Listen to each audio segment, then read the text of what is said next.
Daugavpilī jau no 2011. gada Starptautiskajā bērnu aizsardzības dienā tiek rīkota mazuļu parāde.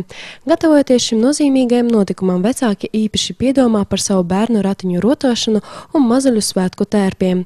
Šogad organizatori izlēmuši laust ierasto tradīciju, un šī gada mazuļu parādi nolemts pārcelt uz pilsētas svētku laiku, uz 6. jūniju. Mūsu pilsēta šogad svin savu 740. jubileju. Tas ir zolīts vecums, bet vienlaicīgi gribu teikt, ka mūsu pilsēta vienmēr jauna. Un tik ilgi viņa būs jauna, kamēr pilsētā dzims bērni. Priecē, ka katru gadu mūsu pilsētā dzimstība palielinās. 2014. gadā Daugavpilī pēc dzimstrakstu nodaļas sniegtajiem datiem piedzima 804 mazuļi, 410 zēni un 394 meitenes. Jācer, ka 2015. gadā Daugavpilī jaundzimušo mazuļu skaits turpinās augt.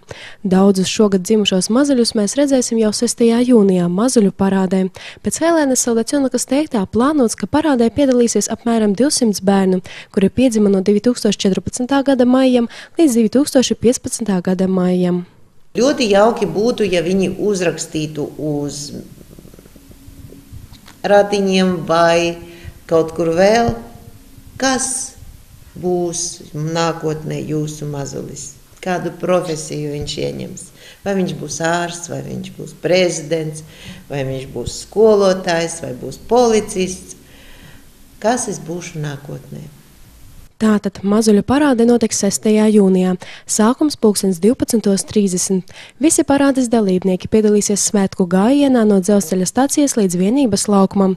Nepalaidiet garām šo gājienu. Sagādājiet sev un saviem mazuļiem daudz spilgtu un pozitīvu emociju.